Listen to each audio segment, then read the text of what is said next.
రాకాలోకంకి స్వాగతం. ఈ కంటెంట్ మీకు నచ్చినట్టయితే లైక్ చేయండి, మీ బంధుమిత్రులకి షేర్ చేయండి. ఇప్పటివరకు సబ్స్క్రైబ్ చేసుకోకపోతే సబ్స్క్రైబ్ బటన్ని నొక్కండి, అదేవిధంగా బెల్ ఐకాన్ని కూడా తప్పనిసరిగా నొక్కండి. జై హింద్ మిత్రులారా.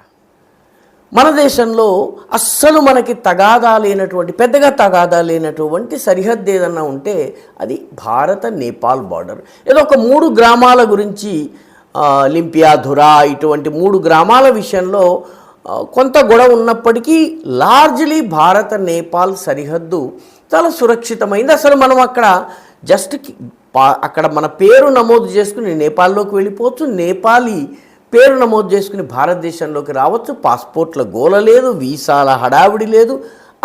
ఎందుకంటే అంత సురక్షితమైనటువంటి సరిహద్దు అన్నది మన అభిప్రాయం. కానీ ఈ సరిహద్దు నుంచే ఈ దేశంలోకి స్మగ్లింగ్ జరుగుతుంది, నకిలీ కరెన్సీ వస్తుంది, పాకిస్తానీ ఉగ్రవాదులు వస్తారు, అనేక కేసులు బయటపడ్డాయి. సరిహద్దు ప్రాంతపు జనాభా యొక్క స్వరూపాన్ని మార్చేందుకు, ఎందుకంటే నేపాల్ సరిహద్దు ఉత్తరాఖండ్ నుంచి ప్రారంభమై బీహార్ వరకు వెళ్తుంది. ఈ మొత్తము సరిహద్దు జనాభా స్వరూపాన్ని మార్చేయటం జరుగుతుంది. తద్వారా అక్రమ మద్రసాలు, అక్రమ మసీదులు, అక్రమ నివాసాలు వస్తున్నాయి. వీటి ద్వారా పాకిస్తానీలు రావడము, నేపాల్లోని దక్షిణ ప్రాంతం నుంచి మన చొరబాటు చేయటము, అక్కడి నుంచి దేశం మొత్తం మీద విధ్వంసం సృష్టించడము అనేక ఉదాహరణలు జరిగింది.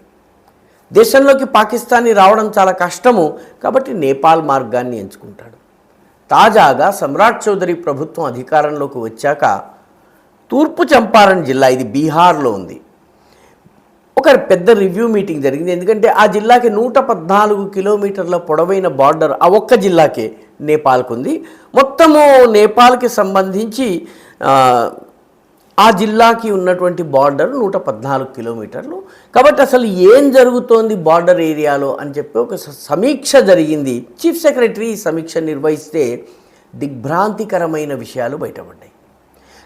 గత 1 సంవత్సరంలో 25 మంది విదేశీయులు వచ్చి ఈస్ట్ చంపారణ్లోకి చొరబడ్డారు. ఇది ప్రభుత్వానికి తెలిసిన ఫిగర్. గత 4 సంవత్సరాల్లో 2022 నుంచి చూస్తే 41 మంది చొరబడ్డారు. ఈ చొరబడ్డ వాళ్ళలో బంగ్లాదేశీలు ఉన్నారు, పాకిస్తానీలు ఉన్నారు, ఆశ్చర్యకరంగా శ్రీలంకన్స్ ఉన్నారు, యునైటెడ్ అరబ్ ఎమిరేట్స్కి చెందిన వాళ్ళు ఉన్నారు.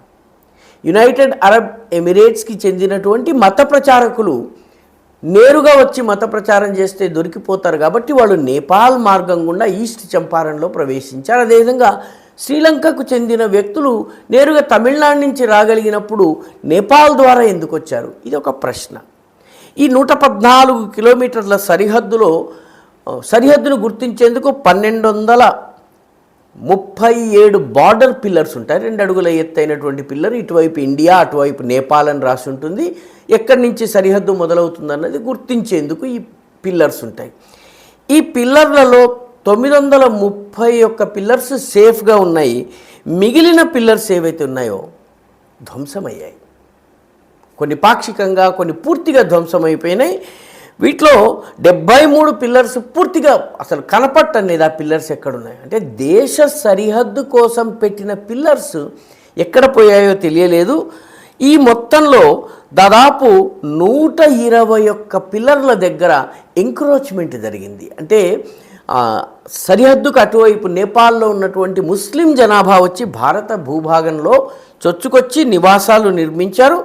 వీటిలో 117ని గుర్తించి తొలగించడం జరిగింది. మిగిలిన 4ని కూడా తొలగించే ప్రక్రియ జరుగుతోంది. అంటే ఇవన్నీ కూడాను నేపాల్ నుంచి 15 కిలోమీటర్ల లోపలకు వచ్చినటువంటి ఎంక్రోచ్మెంట్స్. అదేవిధంగా రక్సౌల్, ఇది ఒక మేజర్ సెంటర్. రక్సౌల్, సిఖార్నా అనేటువంటి 2 మేజర్ సెంటర్స్ నుంచి నేపాల్ భారత లావాదేవీలు, రాకపోకలు జరుగుతాయి. ఇక్కడ కూడా 34 ఎంక్రోచ్మెంట్స్ జరిగాయన్నది బయటపడింది. ఇది ఆందోళన కలిగించే విషయం. అదేవిధంగా ఈ దేశంలోకి శాటిలైట్ ఫోన్స్ తీసుకుని వచ్చి, జమ్మూ కాశ్మీర్లో శాటిలైట్ ఫోన్స్ వాడకము నిషిద్ధము.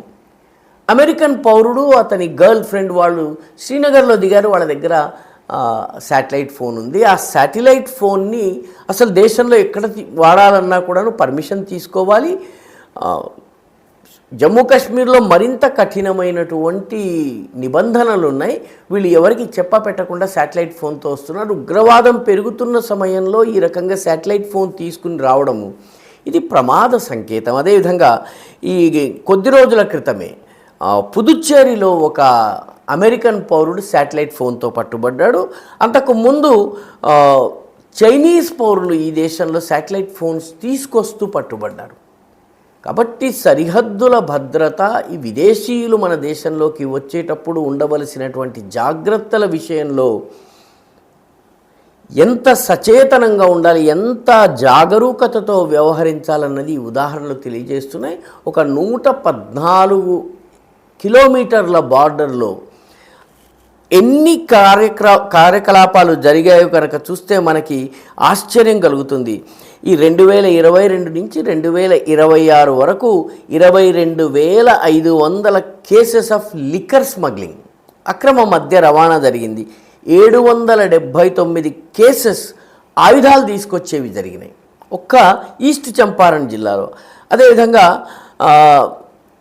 10 కేసెస్లో నకిలీ నోట్లను భారతదేశంలో చలామణి చేసేందుకు తీసుకొస్తూ, పాకిస్తాన్ నుంచి దురంధర్ సినిమా చూసిన అందరికీ కూడాను నకిలీ నోట్లు ఎలా వస్తాయో అర్థమవుతుంది. కాబట్టి బార్డర్ విషయంలో ఎంత జాగరూకతతో ఉండాలో ఈ ఉదంతం చెబుతుంది, ఈ సమాచారం చెబుతుంది. ఈ వీడియో మీకు నచ్చినట్టయితే లైక్ చేయండి, షేర్ చేయండి, ఈ ఛానల్కు సబ్స్క్రైబ్ చేయండి. మీ అభిప్రాయాన్ని కమెంట్ల రూపంలో తప్పనిసరిగా పంపించండి.